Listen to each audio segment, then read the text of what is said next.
Hi everybody, my name is Andy and I am going to present on a patient with depression. So let's get started. And I'm presenting it in the PowerPoint like this because somewhere it said we needed to have our notes shown. So that's why I don't have it on the actual PowerPoint presentation. But depression, basically just real quick overview of, I'm sure everybody's very familiar, is a mood disorder that can affect many areas of one's life. Sleeping, eating, inability to do things that people want or need to. So some quick stuff. Depression is a serious illness. The National Institute of Mental Health estimates that 350 million people worldwide have or suffer with depression symptoms. It's 5% of the world's population. Out of that number, about 16 million are here in the USA. That's a 6.9% of our population. Something else to note, women are more likely to be diagnosed with depression than men. So our patient is a 15-year-old Caucasian female. She comes from a low-income family. She says she lives with her single mother. She has a small support group of mother, maternal grandparents, and school friends. She currently has Medi-Cal insurance. Her diagnosis is MDD recurrent severe with psychotic symptoms. She actually was diagnosed with that at the age of 10. She reports a recent increase in her auditory hallucinations and her suicidal ideation with a specific plan to overdose on medication. For the remainder of the presentation, for auditory hallucinations, I'll just use the acronym CAH. That's command auditory hallucinations. And then suicidal ideations, I just use the acronym SI, just so you guys know. So, self-care versus treatment requirements. So for her treatment plan, she's on medications, Prozac 20 milligrams, 1 cap in the morning, and risperidone 3 milligrams, 1 tab at night. Or I'm sorry, once a day, excuse me. She's scheduled to participate in one-on-one therapy twice weekly and through the Cornerstone program. And she also has psychiatric medication appointments monthly. She also is scheduled to participate in a depression anxiety group for teens. That's a monthly support group. Currently, and she's not able to do any of those things. She's suffering very bad from her CAH, which are her hallucinations. And her depression symptoms have been worsening, so she's having trouble even getting out of bed, having problems with doing normal ADLs like hygiene and grooming and feeding herself and all that kind of stuff. And she also reports a recent change in missing her medications. She says she's forgetting, which is a common problem with an increase in depressive symptoms. People can become more forgetful. There's also a little bit of her command auditories, or CAH, telling her not to do it. So a little bit of information. This is a normal 3-tier mental health treatment plan, medication therapy and group therapy. Kind of hits all the levels. You need the medication to stabilize enough to be able to participate in the treatment, which is the therapy and the group therapy. Therapy is the place where you're just able to kind of be alone and express what you're going through. And group therapy is where you can kind of develop a support system with other people who understand sort of what you're going through. And like I said already, a lot of her symptoms are normal for her diagnosis. So discharge planning. We all know the discharge planning starts at admission. So some collaborative goals, because it's very, very important with goal planning. And as nurses in mental health and in any facet of nursing, that the goals be collaborative. You're going to get so much more participation from your patients if they have a hand in what they're actually working towards. So our goals are to decrease the CAH and stabilize on the medications. We can make the assumption that probably a lot of this state of crisis or this escalation is due from the fact of not being on her medications regularly, missing doses, taking them late, not taking them at all sorts of stuff. So we also want to increase the mood and the patient participation in the treatment plan. We want her to be able to get out of bed, be able to, have moments of happiness throughout the day, go to therapy, that kind of stuff.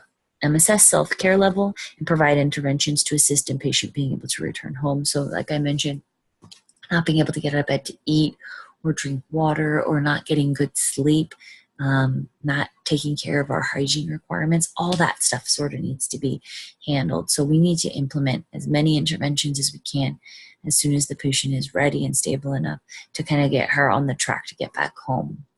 And assess for efficacy of current services and decide if new services or treatments should be offered or implemented. So sometimes it could be as simple as, they might need another day of therapy, or they might need a medication change, or maybe something's not right. They don't like their doctor. They don't like their therapist. All that stuff needs to be assessed. And that plan needs to be re-implemented or newly implemented or changed or whatever the case may be so that they can get home safe and sound. An intervention. So we want to do medication stabilization. We want to get our facility psychiatrist and the patient psychiatrist involved in like assessing what's going on with these medications, and is it just because she's not taking them, or do we need to make some changes? So we need that stabilized. We need to get her to a place, like I mentioned, where she's doing her ADLs, physiological, hygienic, and self-care, daily self-care necessities on her own, completely stable by 100% before she can return back home. And finally, implementing a new plan to remain consistent with treatment.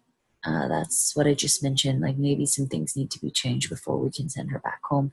That could be making sure we have a detailed schedule of her weekly life related to her treatment, new alarms to make sure she takes her meds, and then maybe reminders for therapy and groups, that kind of stuff. Discharge 2. So in this facility, patients can end up going one of two ways. They can be discharged home, and when they're safe or their 5150 expires, or they can maybe need a higher level of care and be transferred to an inpatient facility.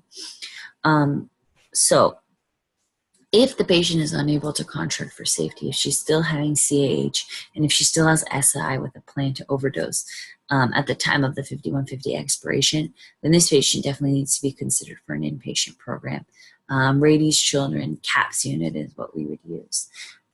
If she's not endorsing SI, if she's not endorsing command auditories, then she may be okay to go home with a lot of help and interventions. We need to make sure that she can handle and not go straight back into crisis upon getting home. So the NCM strategy, first and foremost, promote stabilization. You're going to get nowhere if you're trying to rush the kid out of there. Stabilize, and utilize your staff for that. The bedside RNs, we have LVNs, we have mental health aides. All of them are very, very important in the stabilization process. And you never know who's going to be the one who can get through to the patient. It might not be the RN who just waltzes in and develops the report. It could be an MHA who's the one who can give you the most information about what's going on.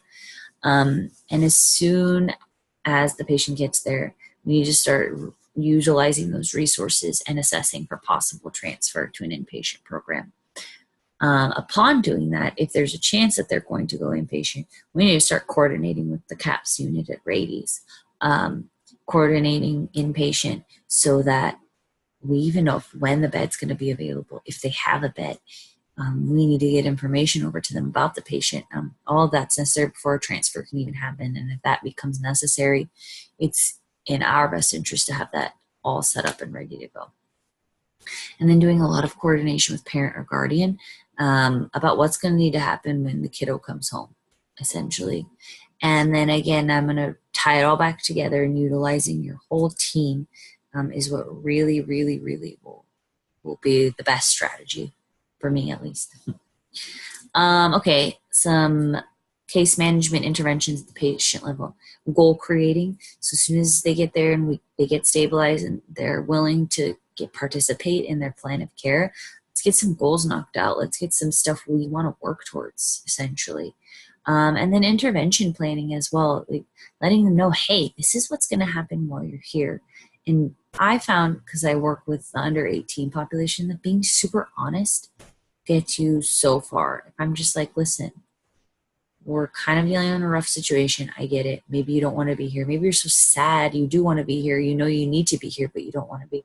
But here's the things that are going to have to happen before you can go home. And if these things don't happen, we have to look at other options. And it's not because you're in trouble, but because you need to be safe. You know, we want to save your life, essentially. And then, again, developing that rapport and communication. I think it's super important with any nurse relationship, that therapeutic rapport and communication. My mom always said that the golden rule is not true, that you don't treat others how you want to be treated, that you actually should treat others how they want to be treated. So I go into every patient situation with that mantra sort of playing in my mind, that everybody wants to be treated differently, and we need to find out what that means to that person as nurses and approach them from there. Some of my older kids love sarcasm, love a little bit of goading and teasing. Just that fine line where you border on being too friendly but not being unprofessional. And some of my younger kids, they want to be babied. You know, they're away from home and they're scared and they're sad and they're freaking out, and they need like a mama bear, essentially. So, and with the older patients, that same level of figuring people out is absolutely necessary to be a case manager for them, to find out what they need, essentially. So at the system level, we definitely need to coordinate with bedside staff. You'll find that team utilization is probably my sticking point. I think maybe in my facility, maybe everywhere, that sometimes RNs can be a little bit snooty, and just really important to use your whole team, your licensed and unlicensed staff. You never know who has the answers that you need. So utilizing resources in the community for transitional services back home. We need to figure out what this kid qualifies for, what's going on, and how we can help them. Obtaining transfer information with the inpatient personnel, we talked about that. And then coordination with parent and guardian about patient necessities and treatment for returning home. We talked about that as well. So the utilization review. First and foremost, we need to establish a safe and therapeutic environment with good customer service that allows for stabilization. If you let the kids come in there into a chaotic environment where they're not even getting stabilized, you're going to keep them 10 times longer than if you just let them come in to a place of good customer service for them. Making sure the staff is performing frequent assessments, your assessments, but also everybody else's, because we never know. And with mental health, it can really fluctuate. So figuring out what they need and getting checked on all the time. Promoting interventions, therapies, and all stabilization tools available to the patient. As soon as that kid is ready or showing any interest in participating, and even if they need a little bit of pushing, you got to get them involved in the therapeutic process right away. And then recognizing as soon as possible if a patient needs a higher level of care and facilitating the transfer. And as soon as the patient is stable, discharging the patient home. Now, if you don't work in mental health, that might sound so callous, like, oh, you're not suicidal, bye, send you home. No. That's not the approach. The approach is that actually going to these hospitals and triage units and inpatient programs are helpful and they save lives, but they also cause a lot of trauma, especially for our younger kids being away from home and being frightened. They're already depressed. They're already sad. They're already wanting or having these thoughts of ending their lives. And we got to get them home. If their home is a safe, loving, and caring environment, and that is their good place, then we got to get them home as soon as possible. So that's what that means, and not the callous way that it comes off when it's written down. Safety. So while on the unit constant supervision, we always have a one-on-one for all of our kids. If the patient is no longer endorsing SI with a plan, they will be considered for discharging home. If they are endorsing, then they will have to go to an inpatient program when the hold is up. If they're discharged home, another safety protocol we implement is a 48-hour checkup. We have somebody call the home and talk to them about what's going on within the first 48 hours of them being home. Education, giving them their new plan of care educating them on the services that they're going to be given, and how to utilize them. The whole family needs to be involved in that education process. And making sure that they're provided with all the crisis numbers, access numbers, ER locations, everything. Because when it comes to life or death, it's more important for the person to get help than to worry about where they need to go. So have that information prepared and ready for them. So how did we do? This patient was able to stabilize on the unit before the 5150 expired. All ADLs were able to be completed with minimal staff interference, or minimal staff help. I don't know. They helped when they needed to, but they didn't need to, basically. Patient reports med changes were tolerated well. Patient was able to contract for safety, denied SI, or having any command auditories at the time before discharge. Interest level was high in participating in the new safety plan and treatment schedule for return home. And the patient's main goal was to be able to recognize these symptoms of decline and wants to learn ways to stop them before they start to happen again, because the goal is to remain autonomous, to remain at home with the family, to remain safe and stable. So at the system level, we did a facility to home discharge plan was used. The 48-hour follow-up was scheduled and completed. The new medications were sent home with the patient. Parent and guardian extensive education on preparation for transferring patient home. Parent and guardian were educated on safety proofing the house of all objects and poisons the patient could potentially use if she became suicidal again, and the treatment team coordination. So contact between the stabilization unit that we work at and the primary mental health care, the Cornerstone program, happened, and there was a congruent decision, basically. Therapy needed to be increased. A psychiatric consult was done to change the meds between our psychiatrist and hers so that everybody's on the same page. And then a follow-up was scheduled immediately with the psychiatrist regarding the new changes in the meds. So, successful. And lastly, these are my references.